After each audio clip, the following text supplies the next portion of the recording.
moment du déglu conseil. Est-ce que la présence de Balla Gaye ne peut pas peser sur. gëwuma ko jibi yaakaaruma ko. waaw yaakaaruma ko de. xam nga Balla Modou day sóoraale Balla ci lépp.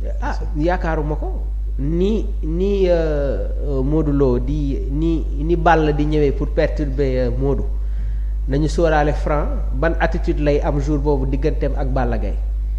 dem seetaan naa seen waxtaan ci Fadam bon c'était juste benn ponk pour dugg ci aspect lamb et tout Mamour dañuy dem ci football dañuy waxtaane actualité sportive Mamour nit def 435 matchs ci benn équipe 255 buts et 119 passes mu xëy bis chapitre boobu jeex mu war a dugg ci leneen non lamb ji moom am nga ci xam-xam. baal ci lamb bi nga may dugal.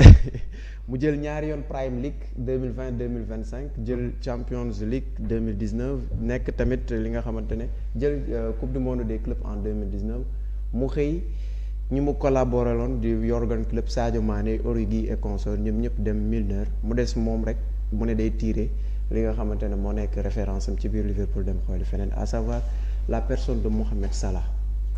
waaw je pense que Salah année dernière la bëggoon dem. la bëggoon quitter Liverpool mais je pense que sooy xool tamit ci début de saison bi il y avait des désaccords entre Arne Slot ak ki nga xamante ne moom mooy Mohamed Salah. il y avait des désaccords entre Arne Slot ak Mohamed Salah parce que daanul woon jouer mais je pense que bi mu jógee ci Coupe d'Afrique des Nations bi si la commencé woon retrouver li nga xamante ne moom mooy la confiance du coach des Reds un très grand joueur passé par le FC Bâle.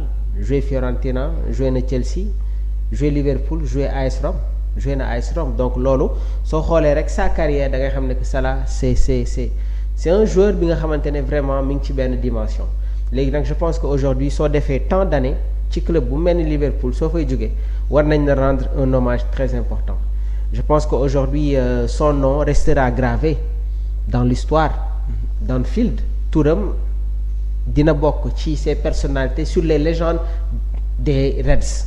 Est-ce qu'il fait partie des 5 meilleurs buteurs? Ah oui Mohamed Salah ak lu ñu mënti wax c'est un très grand joueur et tamit c'est un professionnel parce que gëm na li muy def quoi.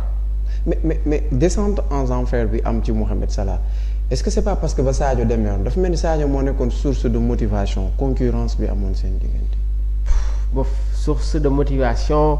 duma wax loolu mais je pense que à un moment donné problème d'ego sonaloon na ko nit ki am na leen loo xamante ne da nga koy nangul Sadio moom de par son comportement son attitude ni muy doxalee vraiment da ngay sentir ne que kii nii nekkul ci yenn yi même Salah des fois bi ñu bokkee woon club da nga doon gis son comportement envers Sadio mais Sadio daana woon calculer loolu parce que moom li ko tax a jóg rek mooy le collectif la gestion du groupe ak comportement bi nga xamante ne moom la war a am avec ses coéquipiers léegi nag c'est normal soo nekkee ci équipe bu mel ni Liverpool di jouer noo ak Roberto Firmino di jouer noo ak Mohamed ak Sadio Mané effectivement les distinctions individuelles daf lay soxal les statistiques dafay compter parce que tamit c'est deux joueurs yi nga xamante ne ñi ngi nekk au niveau du continent africain donc ku si gën a def performance rek amaana da ngay am un pourcentage bu lay permettre nga devancer un peu ki nga xamante ne nag moom nga sekkal peut-être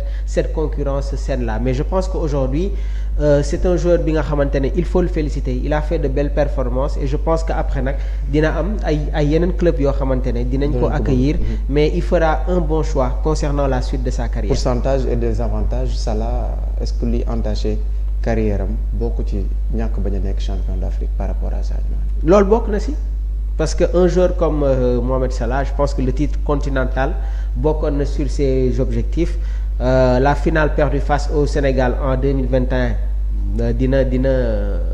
dina nekk loo xamante ne pour mu fàtte ko du yomb mais bon le Sénégal a été vainqueur et si boobu il y avait un duel entre Salah ak Sadio Mané Sadio nag ci finale boobu noonu moom moo dugal le but décisif donc je pense qu'aujourd'hui en termes de pourcentage Sadio quand même est un peu en avance que ki nga xamante ne moom Mohamed Salah waaw parce que grand joueur yi moom foo leen di nattee mooy ay titres Sadio jël na loo xamante ne Salah jëlu ko Sadio jël na Ligue des Champions jël na Premier League Salah jël na ko jël na Ballon d'Or Salah jël na ko Sadio jël na ñaari CAN Sadio jël na ñaari CAN Salah jëlu ko donc grands joueurs yi foofu nga leen di nattee parce que tey jii ay ñoom Ronaldinho ñoom Figo Michael Owen mun nañu bokk jotaay. waaw grands joueurs yi moom ay titres seen ay palmarès dafay compter. loolu moo tax ñu naan grand joueur. waxtaan bi titres yi ñoo koy définir. ah mais bien sûr tey jii il peut pas y avoir des comparaisons ci moo tax man j'ai toujours dit que fu ñu toll nii Sadio est le meilleur joueur de l'histoire du football sénégalais. ah oui loolu moom kenn du ko dindi li mu jël kenn jëlu ko son passage son vécu sa carrière yooyu c'est des choses qui comptent dans l'aspect footballistique ba pare un homme très humble qui est dans le social. Sadio est une référence. C'était une parenthèse rek mais je pense qu'aujourd'hui Salah c'est quelqu'un boo xamante ne tamit voilà il mérite des félicitations reste à savoir nag quelle serait lan mooy nekk sa prochaine destination incha allah. Gagner Liga gagner lépp gagner coupe du monde gagner coupe d'Europe am ay buts yu dul jeex mais nga finalu 3 fois Ligue des champions 2-3 fois mënoo ko gagner tey nga xëy war a jóge Atlético Madrid bokk ci mi nekk meilleur buteur club bi war a dem MLS Antoine Griezmann moom tamit. nee na day dem yoonam. Un choix surprenant mais bon je pense que le choix de Antoine Griezmann ça repose beaucoup plus sur l'aspect financier te wax naa la actuellement la direction des Colchoneros dañu nekk ci ay réformes ci benn refondation maanaam sooy xool Atlético dañu amoon équipe boo xamante ne quasiment c'était des joueurs expérimentés ñoom Courtois ñoom Juan Miranda. les Diego Godin les Juan Frank les Filipe Luis ay ñoom Gabi le vétéran Koke ñoom Arda Turan les Diego Costa les Fernando Torres on peut en citer bëri na. Diego Forlan. Voilà Diego Forlan Kun Agüero fa la nekkoon. Mais bon il était beaucoup plus jeune mais man je parle de cette génération entre 2010 ba 2014. ñooñu nag bi ñu demee seen entraîneur bi di Diego Simeone dafa nekk toujours dans cette continuité mais ça fait 2 ans boo xamante ne en termes de transfert da ngay gis Atlético dañuy dem di jëndi ay jeunes joueurs comme nu ñu ko defee ay ñoom Pubil les Molina les David Anco ñoom Pablo Barrios ñëw les Cardoso Alex Baena.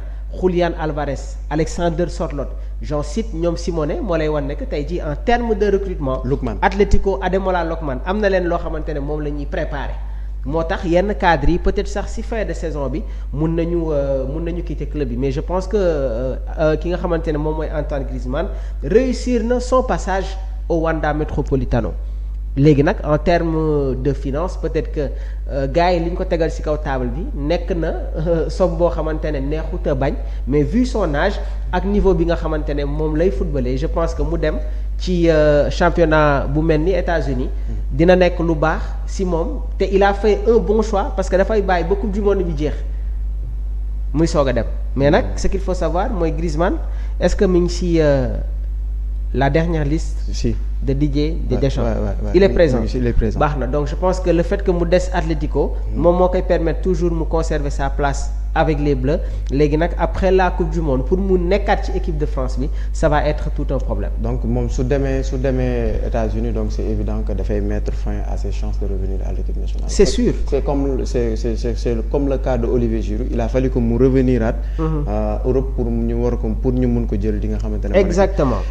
Et je précise qu'Antoine Griezmann au total Liga c'est 556 matchs dont 204 buts et 77 passes décisives. En Ligue des Champions c'est 91 matchs 36 buts 15 passes décisives. Coupe du Roi 40 matchs et 25 buts 7 passes décisives. Maintenant en équipe nationale Ligue des Nations c'est 16 matchs 2 buts li nga xamante ne moo nekk éliminatoire Coupe du Monde 18 matchs 10 buts mais li nga xamante ne moo nekk Coupe du Monde ci boppam 14 matchs 4 buts et titre champion du monde. Ligue Europa moom jël na ko ak équipe bi am na moo nekk Atlético Madrid ba ñuy gagné Olympique de Marseille yaa ngi koy rappelé aussi Lyon la woon Lyon lañ ko joué woon fekk boobu stade Lyon bi mi ngi doon doog a pare xam nga Marseille dañoo bëri problème ci lañ doon woyal Jean-Michel Aulas on va tout casser.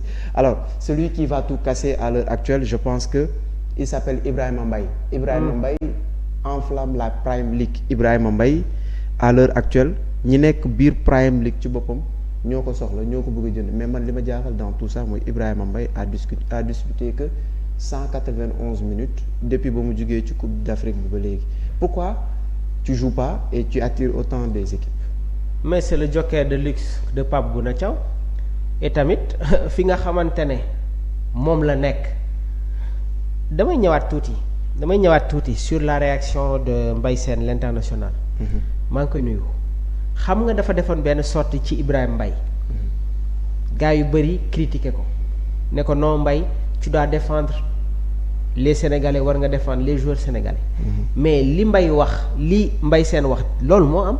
oui parce que aujourd'hui Luis Enrique dafay miser sur un trio bi nga xamante ne daaw moom moo ko jëlal Ligue des Champions muy Visca Kvaratskhelia, Ousmane Dembélé ak Désiré Doué ñett ñooñu Bradley Barcola ñëw dolleeku si donc xam nga ci attaque parisienne bi am na li nga xamante ne moom mooy la définition de la hiérarchie. sooy xool Ibrahima Mbaye moom mooy ñëw après ñooñu noonu ñëpp ba si Kane Inli moom moo ko ëpp li nga xamante ne moom mooy ay minutes de jeu mun naa la cité waatal tamit ñeneen donc foofu Mbaye li mu wax je suis tout à fait d'accord avec lui.